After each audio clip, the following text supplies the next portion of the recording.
I am Ferdinand Marcos, and I am the President of the Republic of the Philippines. I stand today on behalf of 110 million Filipinos. Hello Universe, it's me again. Shout out sa inyo mga kababayan. Ayan, today is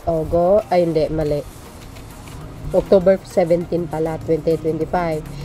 Ang Pangulo bumalik sa Cebu ngayong araw. Nakita nyo yan, kasama si Secretary Gatchalian, ng ibang sekretary niya.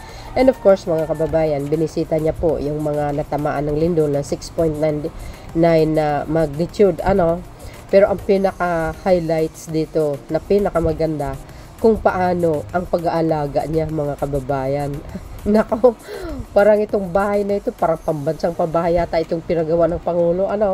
Sabi po dito mga kababayan, sa bagong Pilipinas Chronicles, even sa ibang video, sabi po dito, Pangulong Ferdinand Marcos Jr. muling bumisita sa Northern Cebu para kumustahin ang sitwasyon ng mga biktima ng magnitude 6.9 na lindol noong September 30 o nang binisita ng Pangulo ang Bayanihan Village sa bayan ng San Remigio kung saan nakatayo ang nasa 200 na family tents at 50 modular shelter units o smart houses wala sa DSWD at Department of Human Settlement and Urban Development. Nako, kakaiba ito. Tingnan nyo yung mga highlights, mga kababayan. Tingnan nyo naman yan. Ano bang klaseng tentaya? Anong klaseng pag-aalaga niyan, Mr. President? Ginagalingan mo naman kaya maraming nagagalit na naman sa iyo Shoutout sa mga Marcos loyalists, supporters, Filipinos and OFW. Tingnan nyo naman ito, ang ganda. Ay, baka naman ayaw na bumalik sa tahanan nila. Diyan na lang sila titira, Mr. President. Ano ba yan?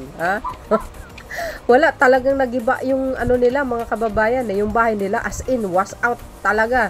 Kaya ito, hindi po tent ito Hindi po, modular house to. Ito pa yung mga ibang highlights. Bago po yun, mga kababayan, ito muna. Itong yung post ni dating Senator Dick Gordon. Tingnan nyo, yung mga kabataan, mayroon pa silang TV. Sasakyan na TV, naks naman talaga. Yan po naman ay courtesy po ng Red Cross. Sabi kasi ng Pangulo ay tumawag po sa dating senador sa Red Cross na kailangan pong tulong. Kaya hindi naman po nag-atubili si dating Senator Dick Gordon. Ayan ang tulong niya. Sobra ay, kung nakikita niyo yung unang video natin, ang ganda ng mga binibigay na tulong ng Red Cross, mga kababayan. Ito pa. Ayan yung mga bata. Tingnan nyo. Tapos ayan pa. Red Cross po yan isang tawag lang ng Pangulo. Talagang ang mga Pilipino talagang kapit basic sa pagtutulong. May swimming pool pa. Sa init ba naman ng araw? Yan may pagkain pa talaga. Ang Red Cross, mga kababayan, hindi lang po sa TV, hindi lang po sa mga swimming pool na talagang plastic ba yan? Marami po yan, hindi lang isa. At syempre may dalang tent din ang Red Cross. At higit sa lahat yung hot meal, and of course yung TV na may pinapanooran ang mga bata. You see, ganyan dapat pag magaling ang pinuno. Nagkakaisa lahat. 'Di ba? Nagkakaisa lahat tayo. Yung iba kasi kahit tumutulong ka na nga, tinutuligsa pa ng mga DDS si Pangulong Marcos Jr. Ewan ko nga ba, ano bang nangyayari sa mga DDS? Imbis magpasalamat at natuwa, pero wala para tinutuligsa, sinisiraan pa si Pangulong Marcos Jr. sa kanyang kawang gawa. Hindi ko po mawari kung bakit ganun sila, no? But siyempre, bahala na sa inyo ang Panginoon kung anong parusa ibibigay sa inyo sa mga kasamaan ng ugali nyo. Ito pa. Ayan pinakita na natin. Ito pa. Ayan ang nasa loob. Parang ayaw na nila po uuwi sa bahay nila, mga kababayan. Diyan na sila titira. Tingnan nyo naman yan, may double deck na may kuryente pa, for sure, no? Talaga namang kumpleto ang kanilang kinakain. Totoo yun, kasi sabi ng Pangulo, hindi po titigil ang pamahalaan na tutulong hanggat hindi po sila nakabalik sa normal. Tingnan nyo naman yung Ano ba yan? Parang pambansang pabahay naman ito. Mas maganda yata ito kaysa doon sa ghost housing ni Digong. Oh, ito, oh. Wow, wala pang 3 linggo, mga kababayan. Tingnan mo, itong bahay na ito. O yan, binisita ni Pangulo, kumbaga in-inspect niya ang kalagayan ng ating mga kababayan. Tingnan nyo naman, may bintana pa, di kayo naloka. Uy, wow. Aba, parang konkreto naman ito, bes. Oh, siguro naman, hindi ghost project yan. O hindi nagagawa ng ghost project yung mga magnanakaw kasi blacklisted na sila sa pamahalaan. May mga panibagong mga contractors na kinuha.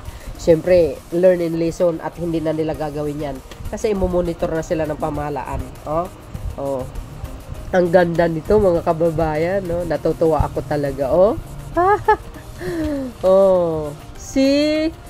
Naalala ko tuloy sa mga alam niyo ba yung sa Afghanistan? Nakita niyo yung mga tao doon? Kawawa talaga. Yung iba nagpupunta ng bundok, doon pa naggagawa ng bahay. Doon sa ilalim po ng mga batuhan.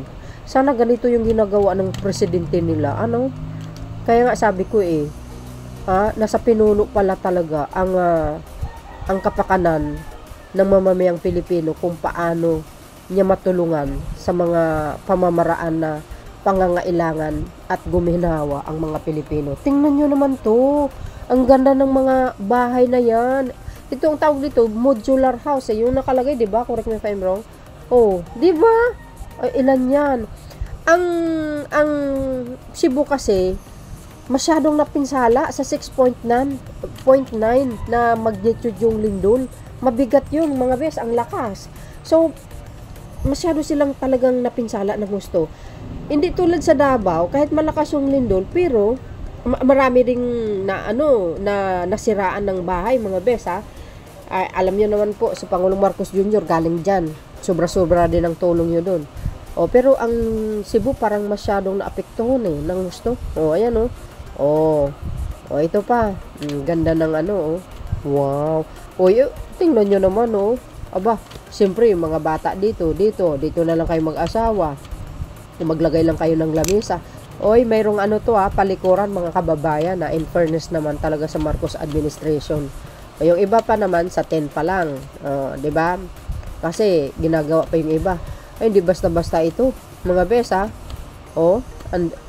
kaya mahirap ang ganitong sitwasyon na mabilisan yung mga bahay na ganyan, modular house. Nako, talaga naman.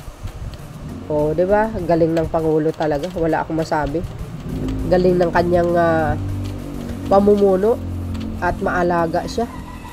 'Di ba? Mainggit na lang ang mainggit. Pasensya na po.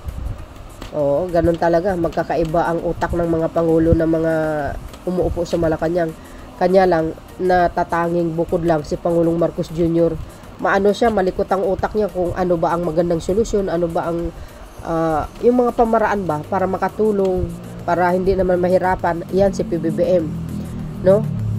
Ganun talaga ang isang pinuno pag very well experience. Totoo yun. Ito pa, kami na personal kaming binisita ni BBM at saka nagpapasalamat talaga kami na pumunta talaga siya dito sa amin at niya mga sitwasyon namin dito.